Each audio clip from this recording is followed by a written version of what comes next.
Brother Ron, and welcome to We All Be News Radio and TV, the news-free Dixie for the 21st century.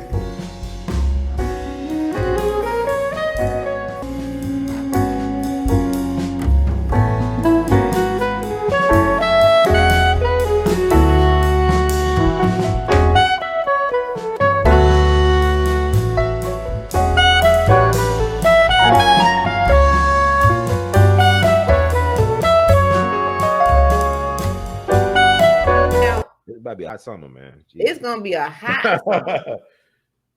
So Kevin Samuels he died about a week ago, right?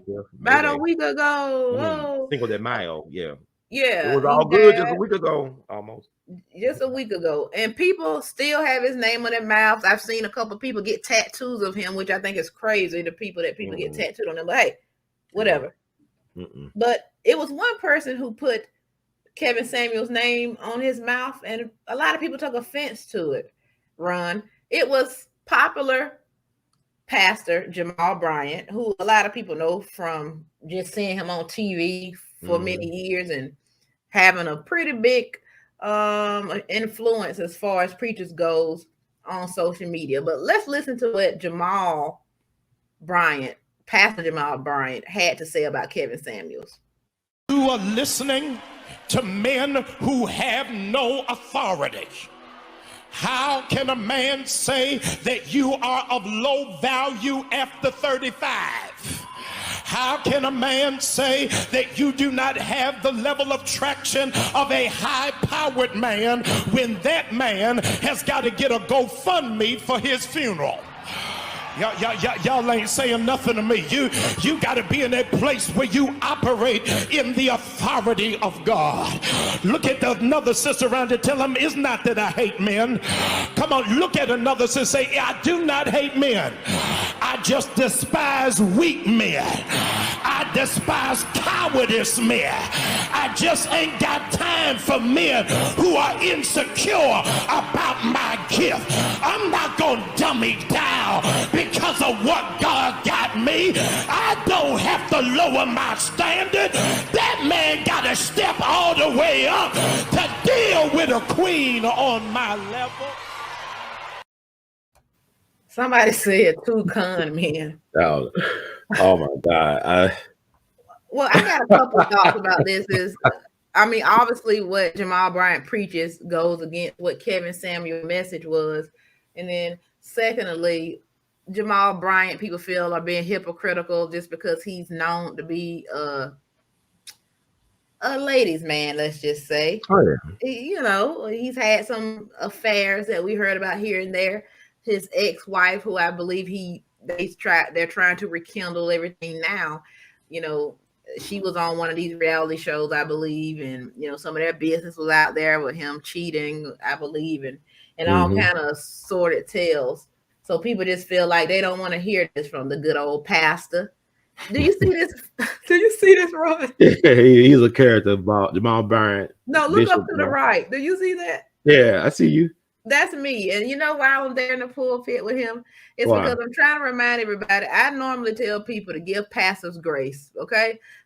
That's me in the pulpit saying, give the pastor some grace because they're human too, okay?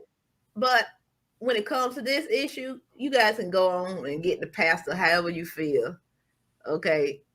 Whatever. You can take the grace out of it. How do you feel about what pastor said?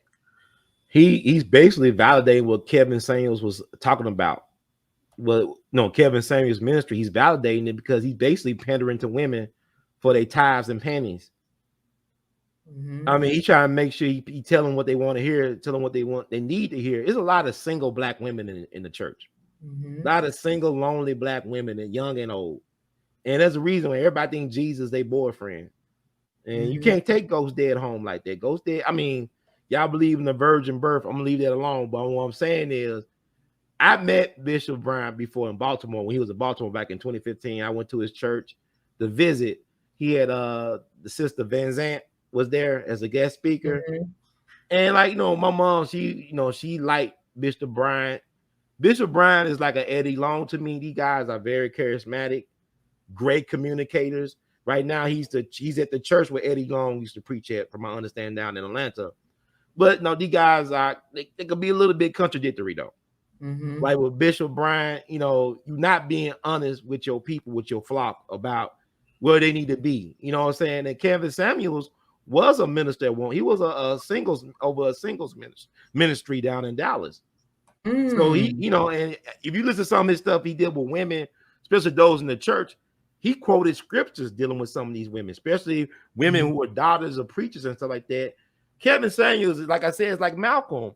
It's not that I'm saying he's Malcolm X. I'm saying that we act like we love Malcolm so much. We was afraid. We hated Malcolm because he tried to hold us accountable for our actions and sins. He's trying to tell us to be a better version of ourselves, men and women, because Kevin went hard on the man as well as the women.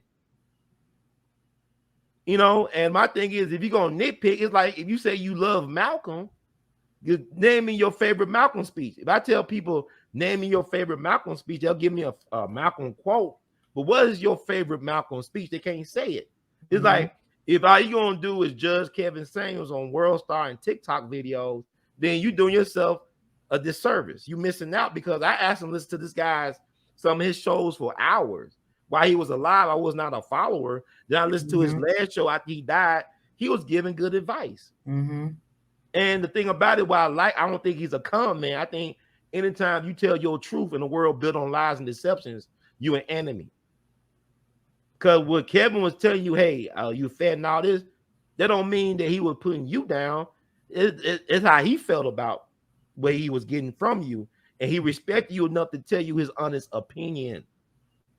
This is not written in stone. You could be whoever you want to be, but you must believe in yourself and do things for yourself, but you must take accountability. If Jesus came back today, y'all will kill Jesus again, because Jesus will want you to have accountability. Nah, can you die for my sins though? No, you got to carry your own cross this time, brother or sister. So it's time for black folks to hold themselves accountable. Stop looking for Joe Biden to pat you on your head and give you a Scooby snack. It's time for you to do or die. This is the season for do or die for black people.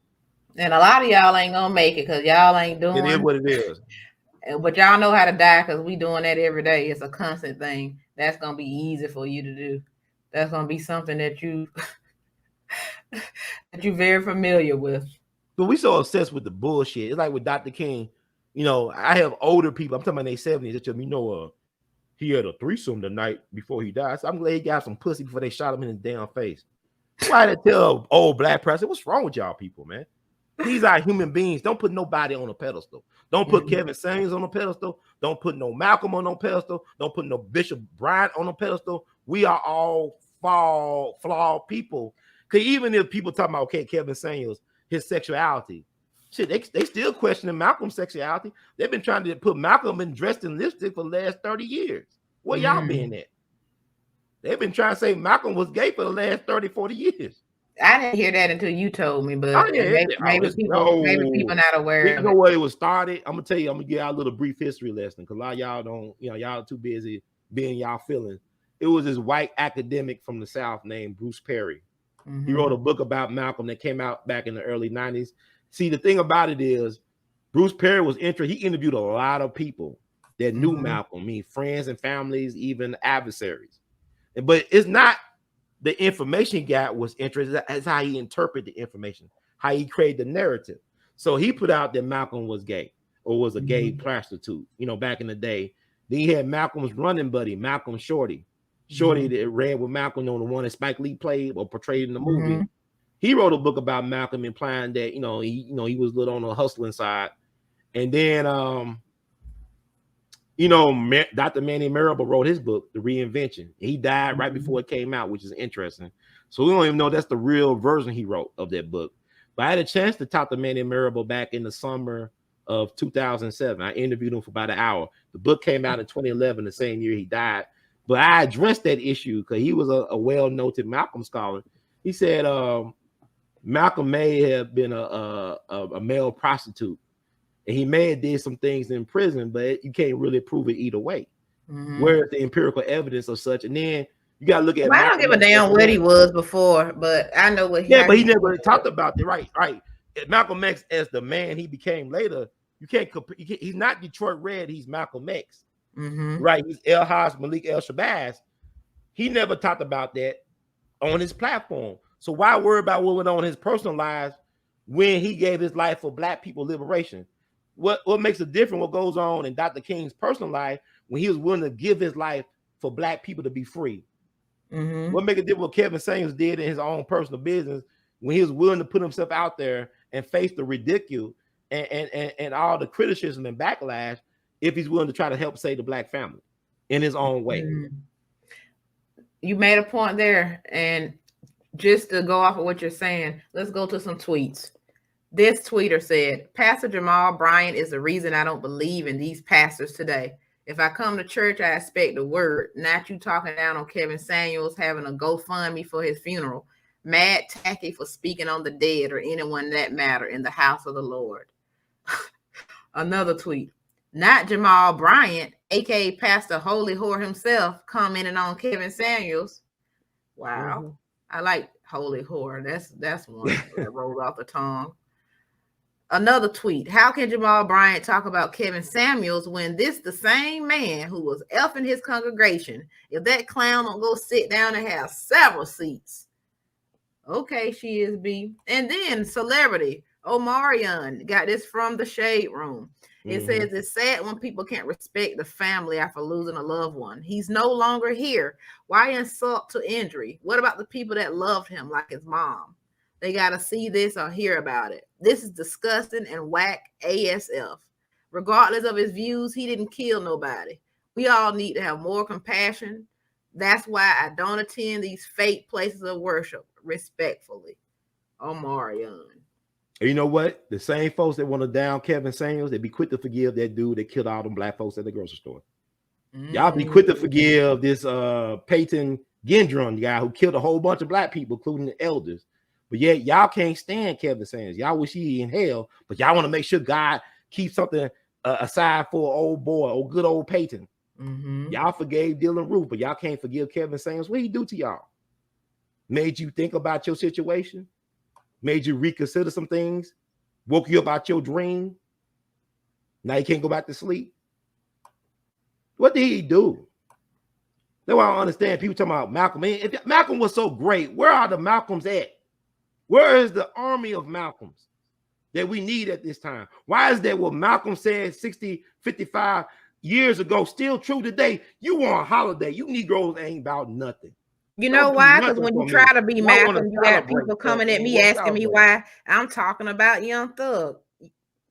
Give me a break. Yeah, but Malcolm even they love Malcolm. They ain't love no Malcolm. Y'all don't love Malcolm even be able to exist in today's climate, or what people cancel him. You know what I mean? Now he would have got canceled. They cancel anybody that tell the truth. Dave Chappelle tell the truth. You want to kill him? Doing a Netflix special.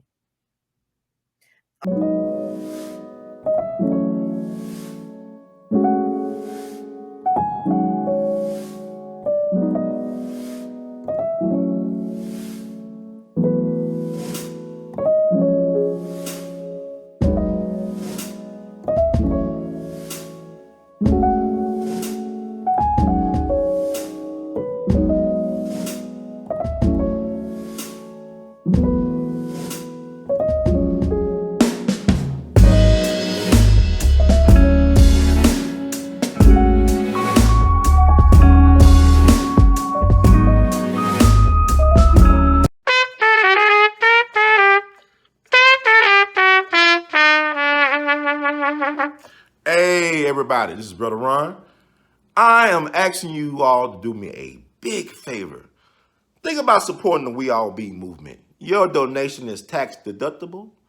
The We All Be Group Incorporated is a recognized 501c3.